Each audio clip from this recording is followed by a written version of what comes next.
All right, we are back for another exciting episode of Magic Talk.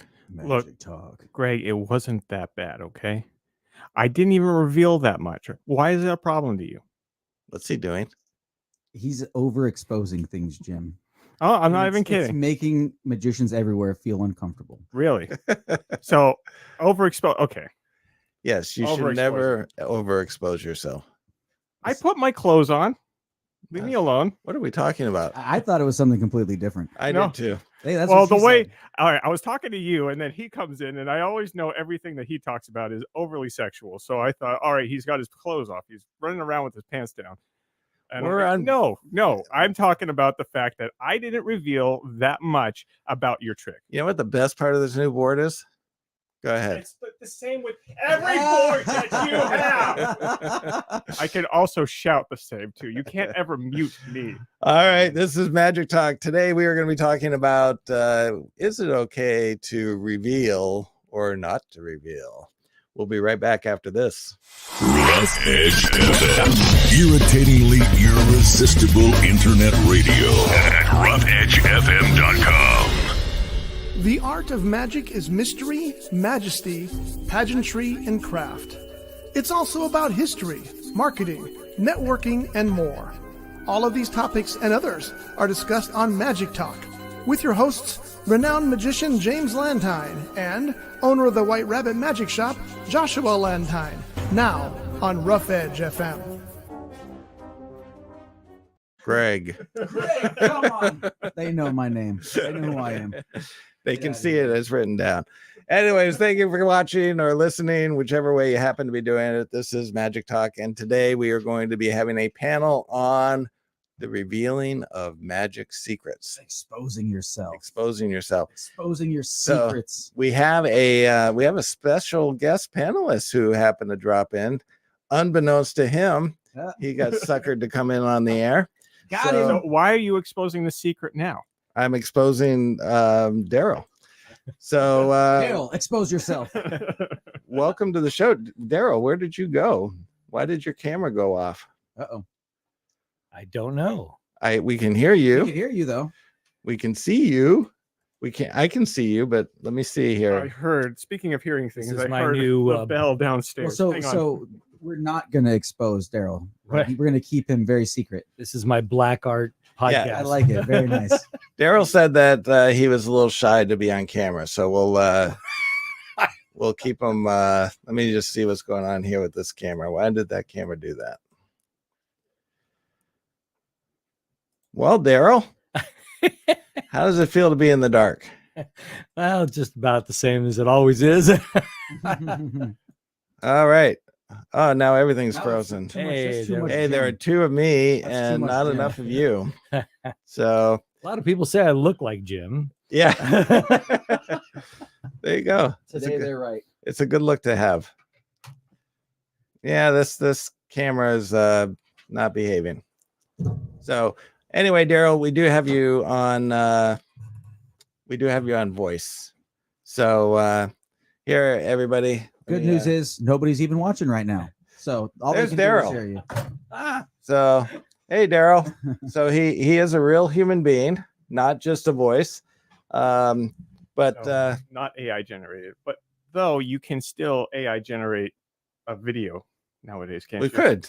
Yeah. So there's no proving that he's actually here. That is true. They're just gonna have to take our word for it, I guess. So You can take my word for it. I've never lied to you before. that is very true. He has not lied to us before. So anyway, we are going to be talking about. So here's where this all came about. We do a class called Math Magic for a homeschool group. We also do a kids camp here where we teach kids about magic. And so I got to thinking, it's like, magic gets revealed all the time in a lot of different ways. And so when is it okay? When isn't it okay? And one of the things we had a spectator, we had a show the other day, and there was a non-magician here. And I said, let me ask you a question. How many magic shows have you seen this year? And he said, aside from the one you just did? And I said, yeah. And he said, that was it. And I said, okay, so how often do you think about magic? And he's like, never. So most people don't go spend the entire day thinking, wow, I want to go learn how to do this trick, or I want to go, because they can, let's face it, you can go anywhere right now and learn how to do a trick. That's true. You know, there are no real secrets to magic anymore. It's all on the internet. Just go and look for it if you want. But as magicians, we think about magic all the time. And so to us, magic is always on our mind. Therefore, it must be on everybody else's mind. When in reality, most people don't care. You know, they come and see a show. That was fun. That was great. Wow, how entertaining. And they go home, and that's the last time they're going to think about magic. Right. And so even though, you know, pretty much every effect is for the most part accessible online, the only people who are really searching for it largely is other magicians, because they want to figure out, okay, how do I do this? How do I do this move, that move, whatever. And yeah, there are lay people out there that are probably going out and perusing the internet and trying to figure out a trick or two, because it's kind of cool to see, oh, that's how that's done. But mostly people don't care. So one of the effects that I do is a trick that I actually perform, but it's a math trick, and it's 4 cubes. I call it Math Genius. I'm not sure what the official name of it is, but it's 4 sticks with numbers on all 4 sides, 4 different numbers on 4 different sides. So there's 16 numbers on a stick, and you can rearrange those sticks any way you want, and you can instantly tell people what the value of those sticks are before they can add them up on a calculator. Now that is an amazing teaching tool for kids with math, because you can do it with 1 stick, you can do it with 2. As the kids get older, you can add a 3rd one, and if they're old enough, you can add 4. So I teach this to these kids. I know they're not keeping secrets. They're going home and they're telling their parents, and you know, their parents might show their friends or whatever. But it's an excellent teaching tool. So when is it okay to reveal versus not to reveal? So Daryl, why don't you chime in? Well, I think based on the example you just gave, you know, these kids may go home and they may tell their parents, but they are not, they're explaining a trick that they saw that involves math. And as it turns out, maybe, you know, they're not explaining the theatrical presentation of the trick. So these people that are, you know, getting this information may even actually see the trick a few months later and not correlate the two, because one is a math experiment and another is a performance. And they're getting the information through a performance. So there's now emotion involved with that. So it's not just the facts of the trick, it's the emotion and the sensation of having the performance. Right. So there's And other layers to it at that point, is what you're saying. It's not just the knowledge of, oh, he has a duplicate card, or oh, he's using something else that is something else funny with a deck of cards that's making it happen. It's the extra layers that are on top of it. Yeah, you need to. Yeah, it makes it a memorable experience instead of just data. Yeah, and I you know, it's funny you say that, because one of the things that I do is I end up teaching the audience how to do a trick. It's the 4 cross and 4 rows, 4 rows, 4 columns. And I teach them how to do it. And I go through the whole thing and I say, you know, this is how you know what the card is, blah, blah, blah. Because I mean, that thing's been around since the Stone Age. It's the first trick that everybody ever learns. Yep. So I teach the audience. I say, now let me show you how a magician does it. And at the end of the 4 cards, or doing the 2 rows twice, I put the cards in a plus sign in 4 piles, and then I do magician's choice. Well, so I go and I explain the whole thing.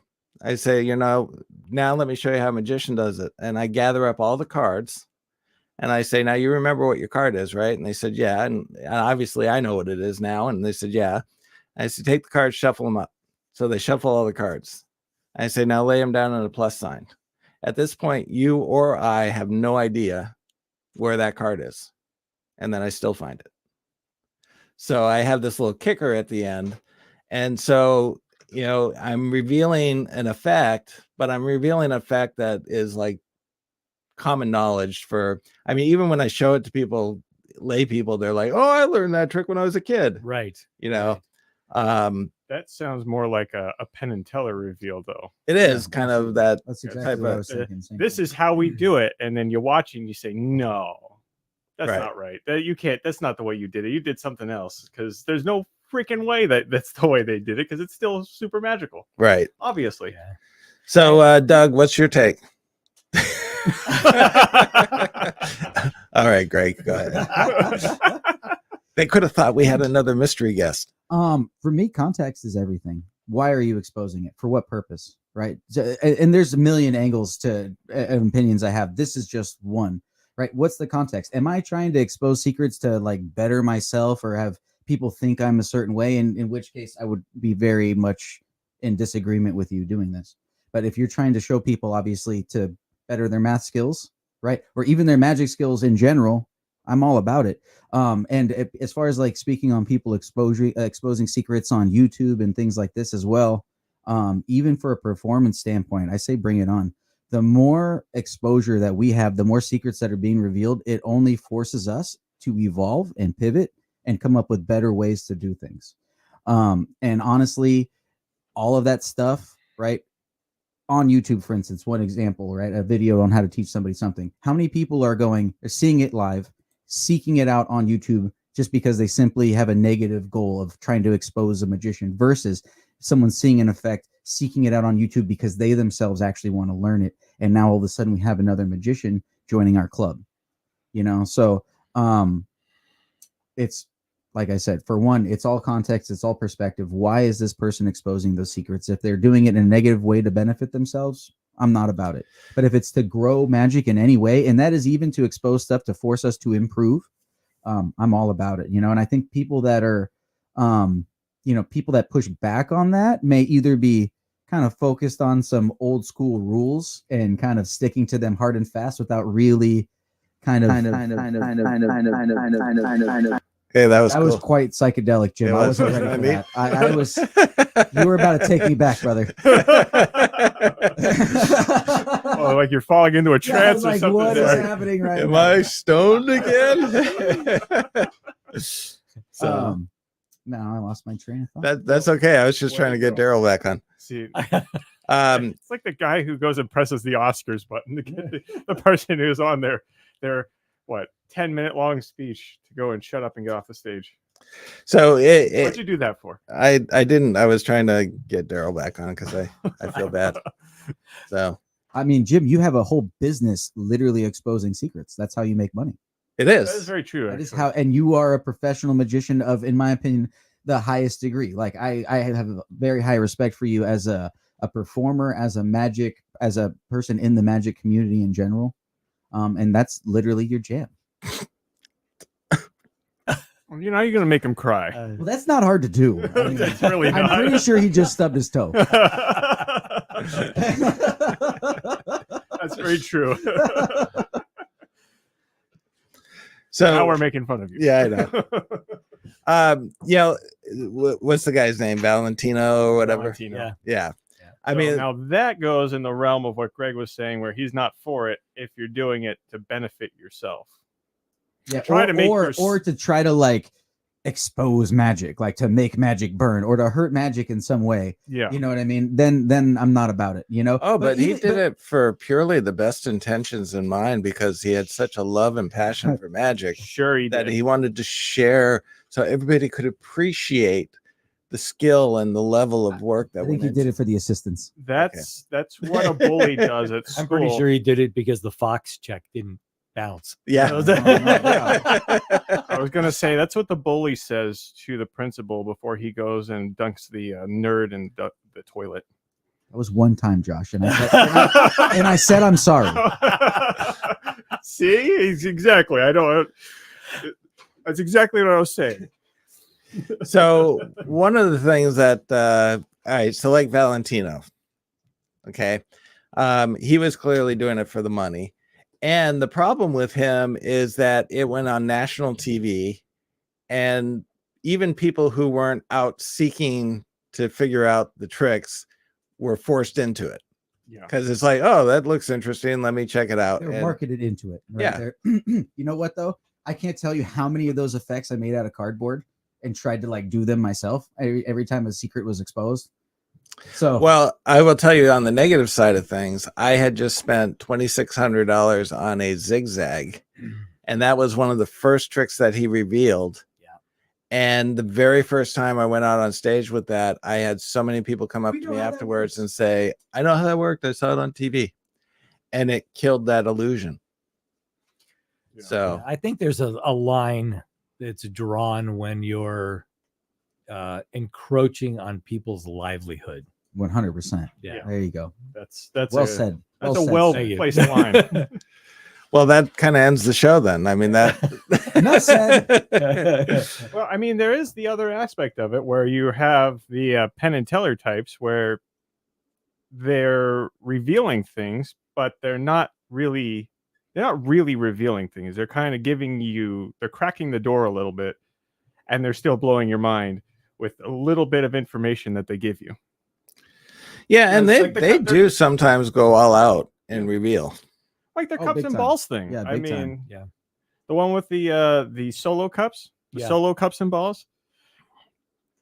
There's no way people are watching that and thinking, "Oh yeah, that's how it's done," because it still looks freaking amazing as they're doing it right in front of your eyes, and you're watching it happen.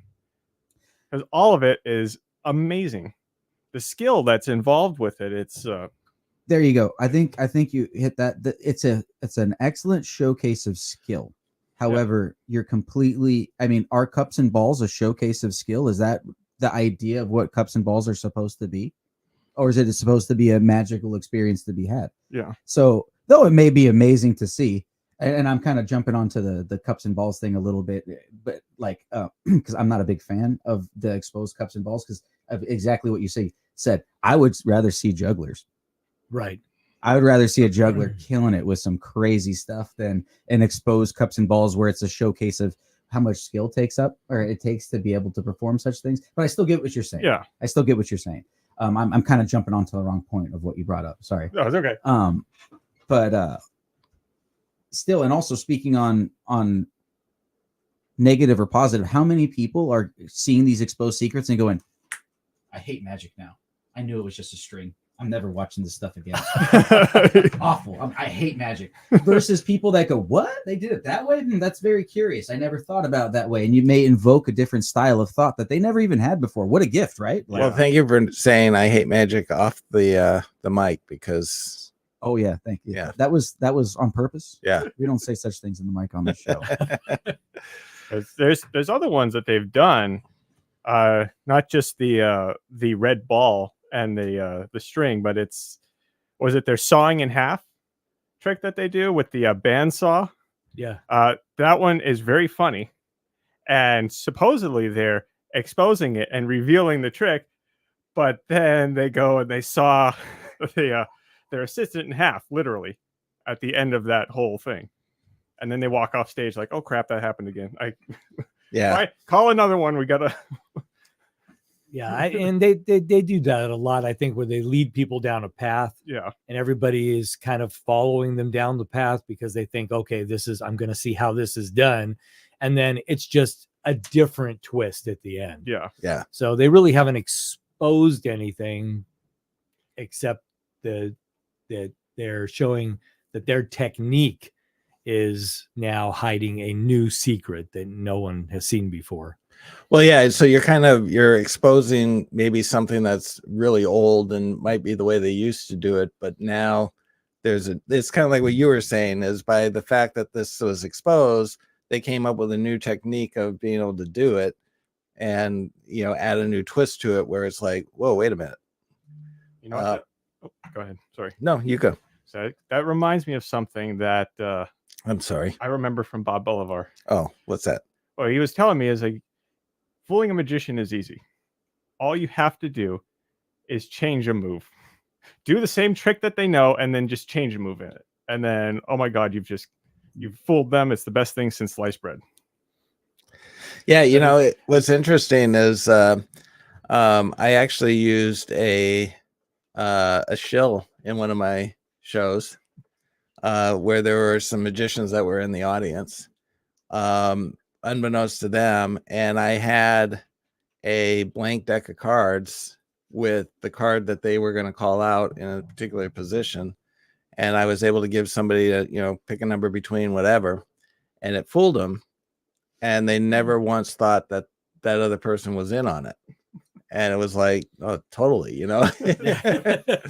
So we have a guy that comes to our show. Well, we're gonna give this one away now too, aren't we? We're gonna let the cat out of the bag. Without hesitation, he will always say the same card. When we see him at home and we do it, it's the same card. If we ask him just in general, it's the same card. Yeah. So when he comes here, we don't even have to set him up. We just no have coaching involved at all. Yeah, we just have to ask him, and we know what card he's going to call out. Until the one day he goes and reveals something different because he's like, yeah, I'm kind of tired of that one now, and you're like, what? That's what he's setting you up. Yeah, it's a long-term setup. Yeah, for the big fail. Okay, we are going to take a quick break to do a segment that I actually kind of like this trick. So it is called Kids Cards. We'll be right back. Ooh, I'm not familiar. I know about Is it kids' good? cards. Should I buy it? Does it suck? Did I get ripped off?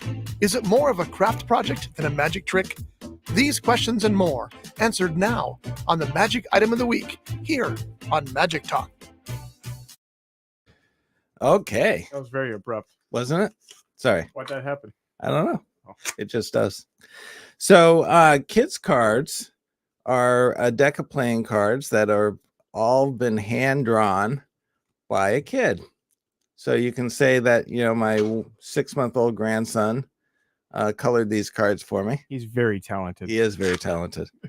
And he knows how to write numbers, and he knows how to draw suits.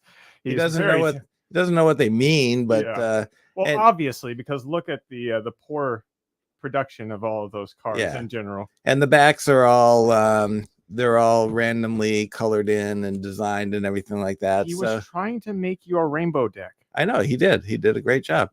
So you can kind of see that these cards, and some of the cards you can tell what they're supposed to be. Like that's the 2 of diamonds. That makes sense. Other cards you can't. And so one of the ways to do this is you simply talk about, I am going to grab the stage. Thank you. So one of the ways to do this is you talk about how you have these cards that your grandson or your kid or whatever drew for you. And, as adults, we tend to lose the kid in us. We lose that childlike personality that keeps us young. And so when we see things like this, they don't really take a lot of shape. Some of them don't mean anything. But, if we call back that childlike instinct, things will start to appear normal. Bring my hand up here. So, and before you know it, the entire deck appears to be a normal deck. Even the backs are all normal. So this is a takeaway on mental photography. Very similar to the mental photography premise. It is so similar. It's exactly the same principle as mental photography. The one thing that I'm going to take away from that one is that the cards are not blank. They're actually written on. So, Yeah. so your toddler or your grandson wrote on your mental photography deck, and that's what happened. Yeah. But now it's original. Yeah. Yeah. But it's a cute card trick. Yeah. And it's, it's got a neat little story. And so sadly, I did not do my due diligence, Joshua. You didn't? No. You don't know how much it is? Nope. Okay. Well, so Joshua goes and looks that up. I always study more than him. You do. That's why you get paid the big bucks. But yeah, it just came out. That one is $30. $30. What is mental photography? Mental photography? Yes. That one, I believe, is 15. So the coloring of the cards clearly cost more money. Yes. Well, yeah, you put more into that whole production. And actually, I will say this: the mechanism that makes the cards stick together, it feels stronger on this deck than it does on a regular mental photography deck. Does it? In my opinion. So Greg was just talking about all these different types of methods and how you might use Plasti Dip, or you might use a stick, or you might use a spray. Yeah, absolutely. So, but there it is, Kids Cards. You can go online and take a look at it. It's a cute little effect. I believe we have 5 left. We have 5 left. Wow. Is that count the one that I'm going to take? Well, no, you have to pay for it. Oh. So hey, I am the one who said I own this store. Actually, it was said twice because it was said at the beginning of this too. Here we go.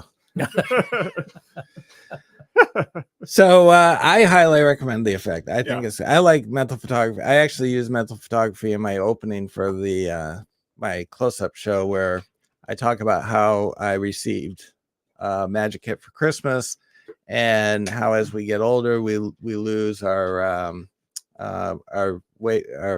ability to imagine and to dream, and we kind of lose the magic that's all around us, because for a kid, butterfly flying is magical, or yes, the rainbow in the sky is magical. And so I talk about, once you get your inner child back, the deck starts to materialize, and you see the deck. And I have a cough button, I should use it, but I shouldn't use it while I'm talking. So that would be best. Yeah.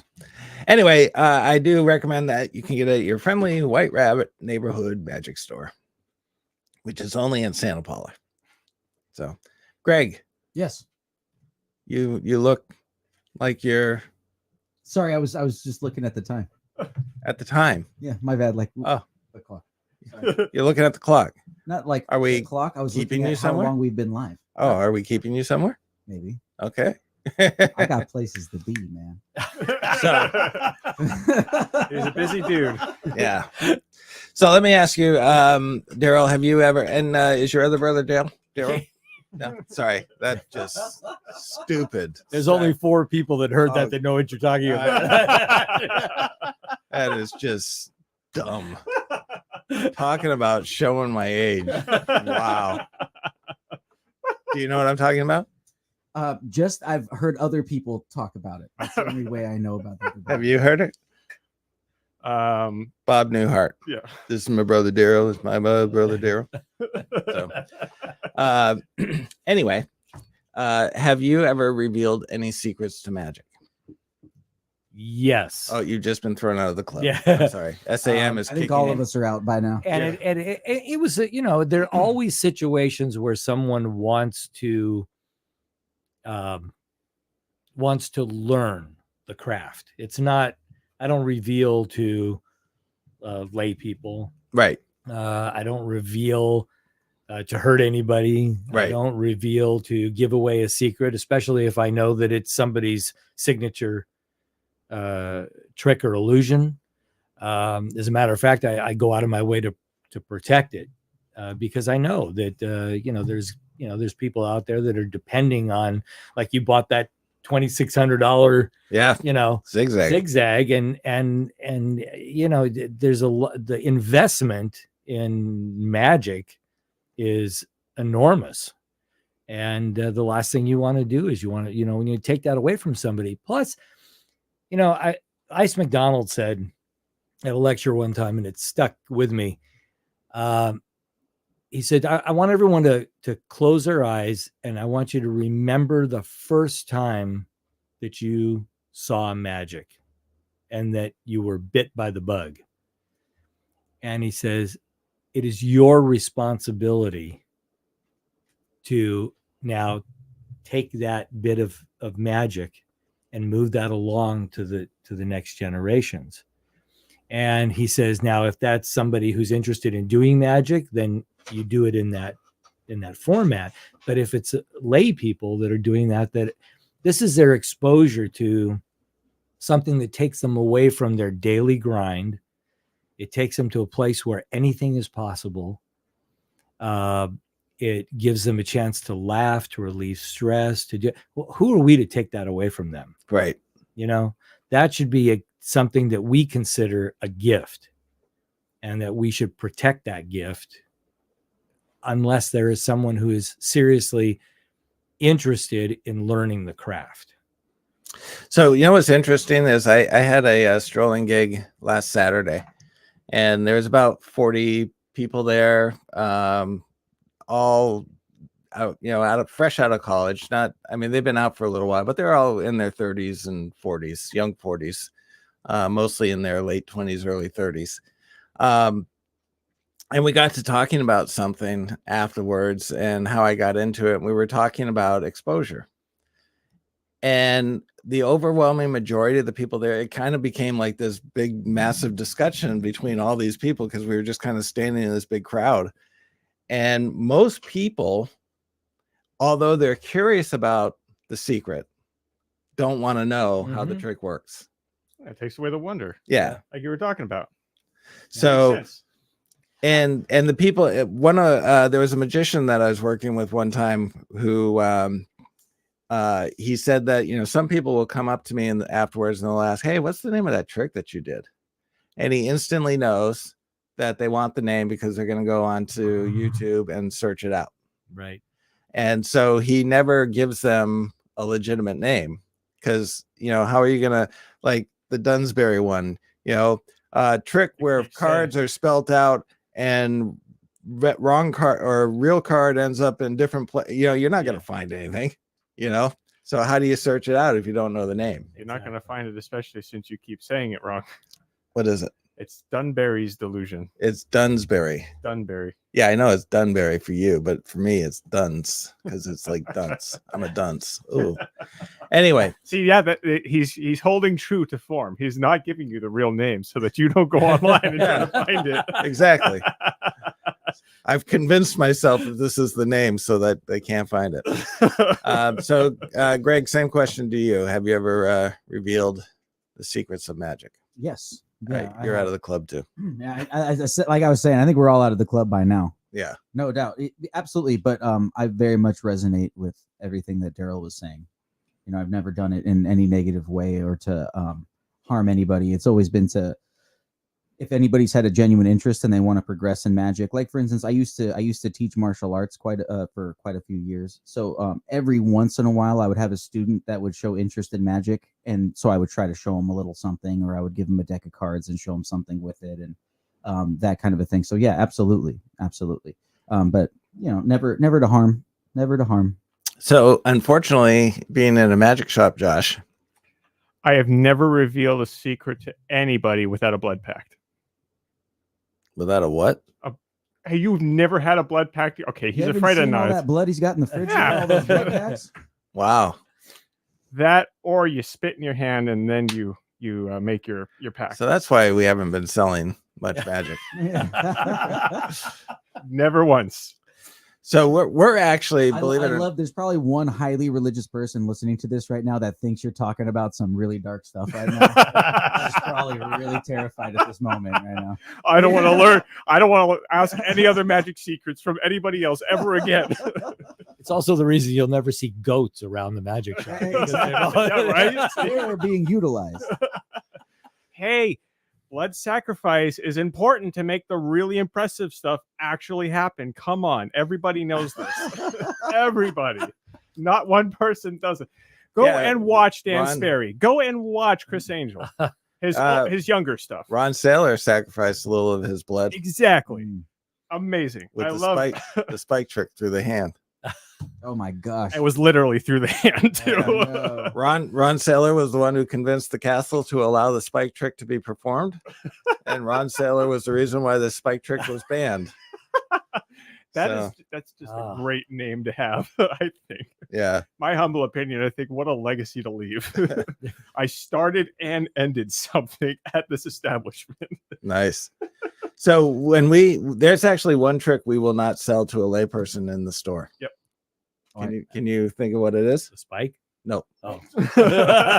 No. Good guess. It's a card. Good guess. It's a card effect. One trick. Greg? Invisible deck. Yeah. Oh. We will not sell the invisible deck to primarily because I've been performing that trick since I was 15 years old. Harry Blackstone Jr. is the one who turned me on to that effect. And when I met him after the show, my mentor who owned a magic store is called Gibson Magic. He knew Harry Blackstone Jr. because he used to he'd go get the bunnies for Harry Blackstone Sr. And so we got to go backstage afterwards, and he's like, "So what did you think of the show?" And it's like, "Oh my gosh, it was amazing." And he's like, "What was your favorite trick?" And I said, "You know that card trick?" And he went, "I vanished an elephant. I shot a woman through a cannon, and you like the card trick?" And I'm like, "Yeah."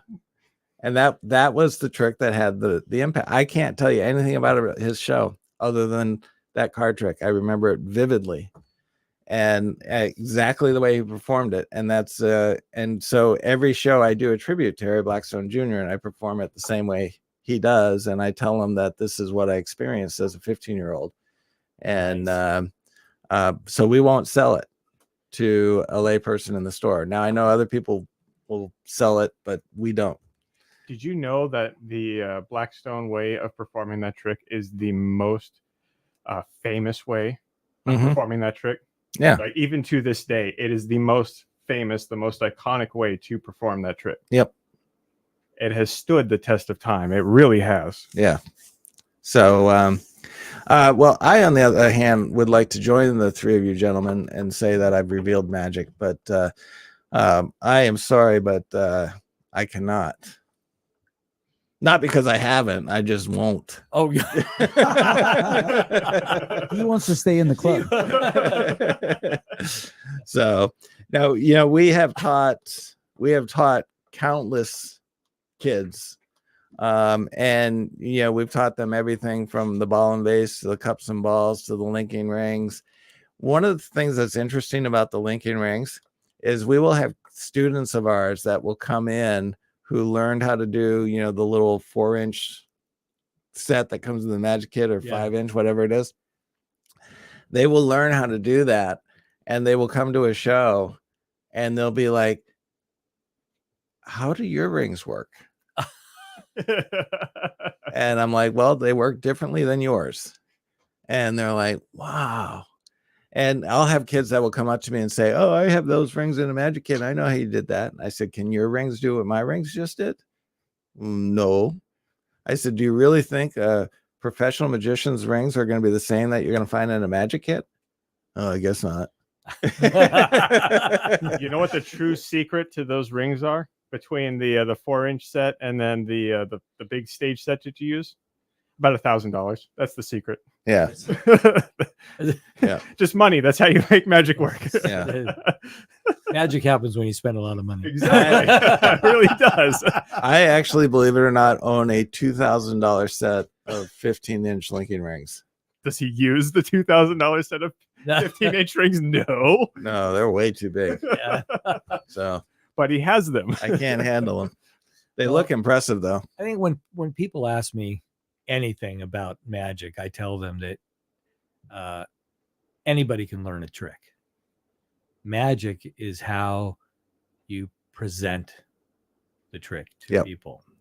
If you're telling a story, if you're giving if you have to take somebody from point A to point B, and even if it's a short distance that you're taking them, there has to be there has to be a movement of their emotion and of their feeling. And every once in a while, if you're lucky, you get an emotion, that goes all the way to their soul, and it changes the way they look at things.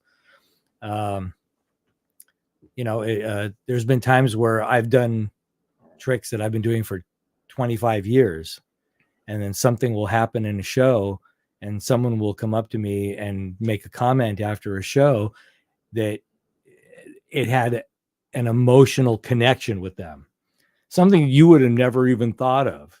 In some cases, I'm thinking of taking the thing out because I've been doing it for so long. And then somebody will come up and say, what it meant to them, and it ends up staying in. It stays in the show. It's like, well, if it's that good, because we forget how, we see stuff all the time. Right. We get bored with it. Yeah, we get bored. But they don't. Mhm. No, it's that's an experience that they need to, we owe it to them. If we can deliver that experience, we owe it to them to make that part of the experience that they can talk about and look back at and be part of their story.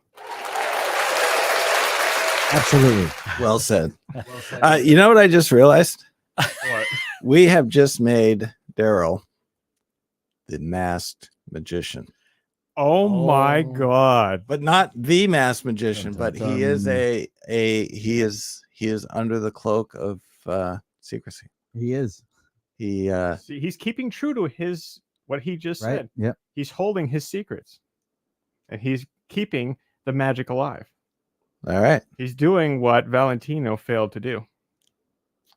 This is Collect a paycheck from him. you stepped on my line, James. Oh, I'm sorry. See, old people think alike. I felt it coming a mile away. So Oh, I will say that I tell people all the time that I don't care if I fooled them, because that's not what's important. Is did they enjoy the journey? Mm. And to me, that's what's most important. I don't care if I fooled you. My goal is not to fool you. I don't want to make you feel stupid. Right. My goal is to take you on a journey and to make you entertained and along the way, and to leave feeling good. So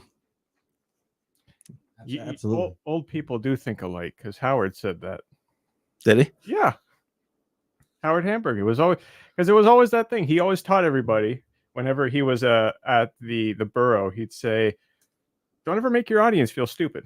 Oh yeah, that You say something and you do a trick a certain way, and it's like, you might as well have told the person, no, stupid. Yeah.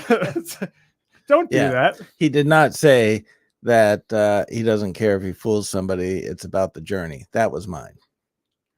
Okay. In other words, yes. Yes, I do agree with the whole don't make them feel stupid thing, but the rest, don't take that away from me. Okay. That's all Jim. That's I'm all not you, taking Jim. it away from you. I'm just saying old people think the same. That's all I you. don't know why.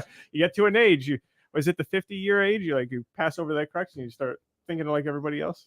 Well, yeah, because you're over the hill, and now it's just downhill from here. And You got to hang on to those things because we Yeah. don't have a whole lot of time left. yeah, Not that I was trying to guess your age, by the way. It's a lot more than 50. Oh, see, I'm really bad at it. That's why. so, okay, No one will ever know because I'm under the cloak. you are That's right. Masked you are in the magician. cloak of invisibility. Dun dun dun. All right, I think we beat this horse to death, I think so. or skin that cat. Maybe a little of both. Any final remarks on that? Go out there and expose yourself. You'll be glad you did. I feel like White Rabbit is not responsible for the actions of any of our listeners we and what they do Just make sure outside all of the participants are willing. Please. we do not condemn or condone the actions or the of our guests. Does not mean that we necessarily believe with their opinions.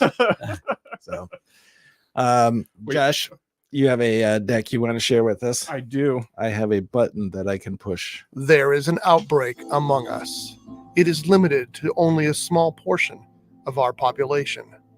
They have a sickness. They have an addiction. They collect bicycle playing cards, which is bad for them, but great for us because we have almost 500 decks of playing cards to choose from. They'll go crazy in here. They'll spend every last penny they... This is their story. This is Playing Cards Anonymous.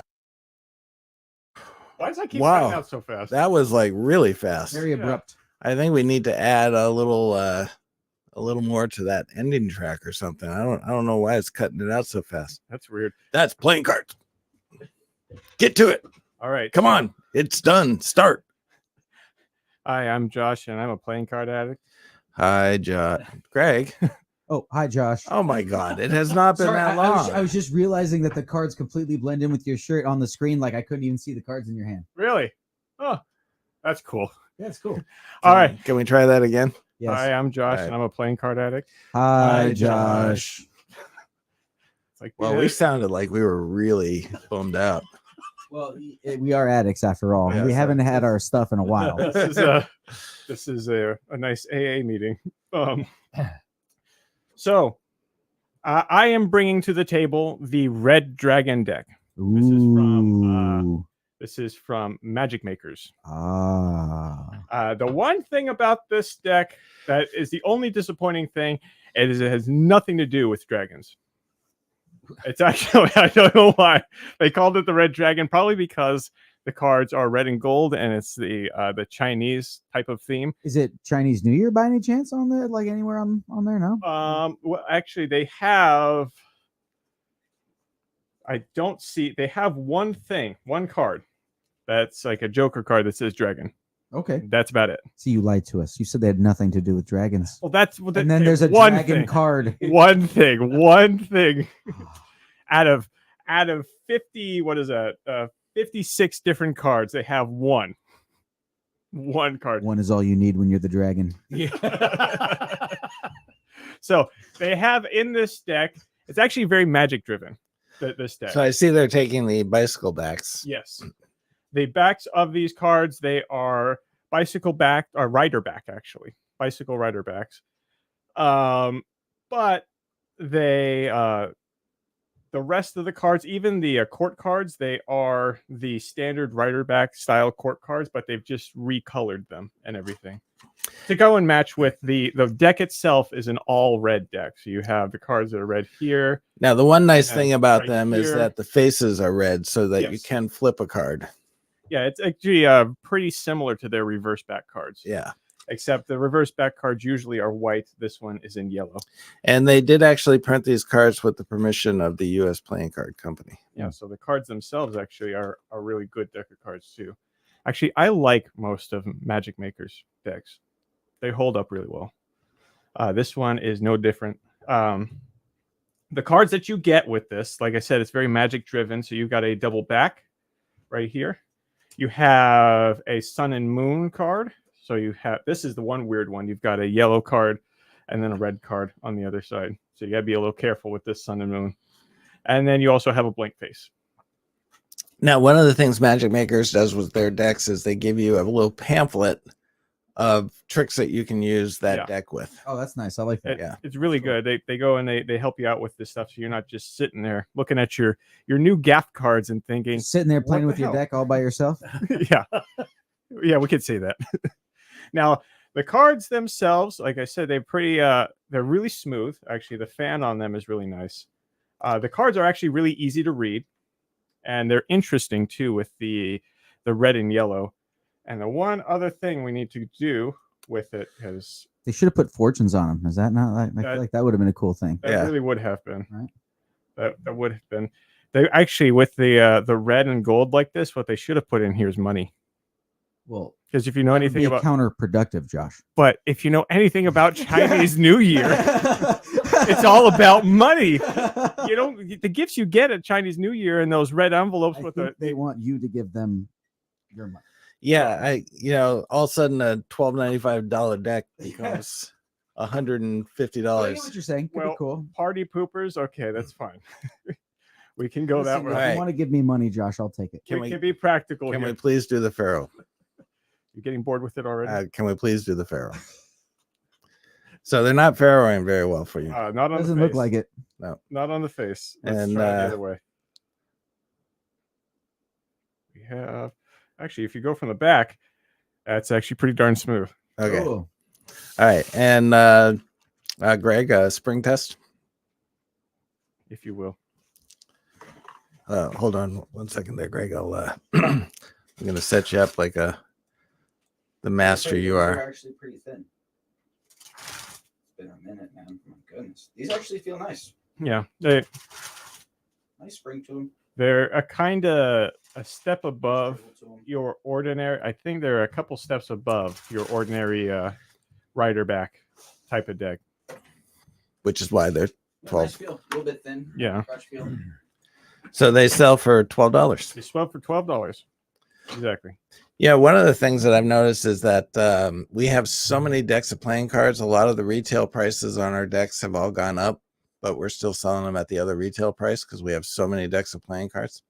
That is So, a problem. If you would Target. like, we could change that. Yeah. We got to spend a day doing that. Okay. Target actually sells some decks for $2 more than we do. Yeah, that's crazy. Inflation sucks. So anyway, Daryl, That's what you're going to end that one on? my other brother Daryl. There we go. So this is my brother Daryl. Hello, all. That's my other brother Daryl. Okay. Hi. So thank you for joining us. Well, thank you for having me. Right. That was awesome having you on, It man. was a nice surprise. I just came in to spend a little bit of money, As should all of you. Please come down. So, Support your friendly neighborhood magic shop. Daryl, could you please tell everybody, give us a rating, unprovoked. Just tell us what you think of the shop. I'll be perfectly honest because I got the mic. I just muted him because I can mute him. So he was about to say something. Yeah. He was about to be honest, so I just muted him. I'll be perfectly honest. That's going to be bad. No, sorry, go ahead. I came with my wife today, and the first thing I did when I opened up the door and walked into the shop was I said, "This is very cool. It's well laid out. You've got everything is well organized. You've got high-end, high quality merchandise here. It's going to be our, we don't live close to here. We're about an hour and a half away, but it will be our stop every time we come through. Nice. Yes, Worth absolutely. the trip. It's absolutely worth the trip. So Cool. anybody who's listening to this, get in your car now. Whoa. Right now. Get on the road. Get over here. But wait, Let's we're in a go. radio show. That warms my heart, Yeah. actually. It's funny because you've been to so many magic shops. I've been to a ton of magic shops. yeah. Most magic stores, everything's behind a counter. Yep. And stuff is just kind of thrown everywhere. And unless you know what you want, you're not going to find it. No. And they might have some really cool stuff out there, but you don't know because you can't really browse it or anything like that. So they either have to direct you to something or you have to know what you want. And one of the things that Josh and I did is that we put most of the merchandise on the opposite side of the counter so that you can actually go and look at it. You can pull it off. You can read it. You can do whatever you want. And you know where it is. Yeah. That's another thing. Nothing's There's buried. I've been in a lot of magic shops where people are just digging through piles of stuff. I saw one 6 months ago. Let me see if I can find it for you, no, you're not going to get that here. Honestly, it's a amazing location. And if you're looking for anything, talk to Joshua and James, man. They're the guys that can get it for you. Full disclosure, though, they may make you do their podcasts. That's how I came, and I'm stuck here now. Yeah. I'm pretty sure Daryl thinks that he's not going to be on the next one, but he will be. He's now stuck here. I don't know how big this room is. Help us. I'm just kidding. You're roped off. I just got to tell you. That blood pack thing, that's a legit thing. If you ever felt a little pinch when you sat down, that was you're sealing the deal. That's what that was. Yeah. You're sealing the deal. I told you. Blood packed. I don't reveal secrets. And you thought it was just Joshua touching you. And Well, on that note, Wait. I think that reveals your age more than the whole Daryl thing. Oh, and one other thing too, that you guys hadn't mentioned, you've also got a beautiful little showroom here. We do.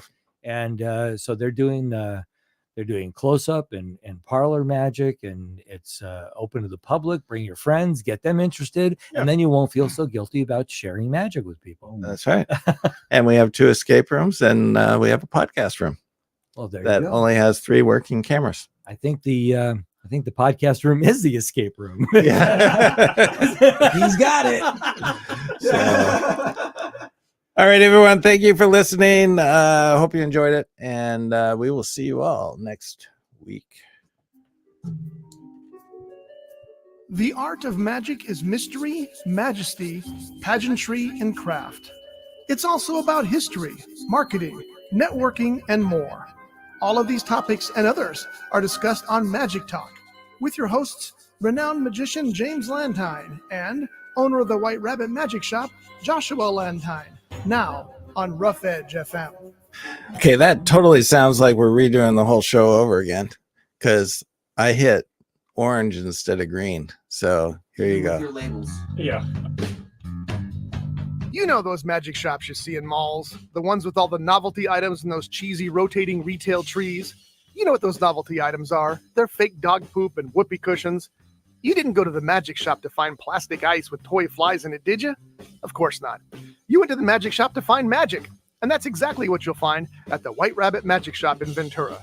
The White Rabbit Magic Shop prides itself on one of the finest selections of magic tricks in the Southern California area. Want to make things vanish, float, appear out of thin air? Then the White Rabbit Magic Shop is where you want to go. You buy the trick, and they'll teach you how to do it. Plus, the White Rabbit Magic Shop features the area's biggest selection of bicycle playing cards, with over 400 decks and many rarities to choose from. It's up to you. Do you want an amazing magic trick that will fool your friends and family? Or do you want some phony plastic vomit? Seems to us, that choice is an easy one.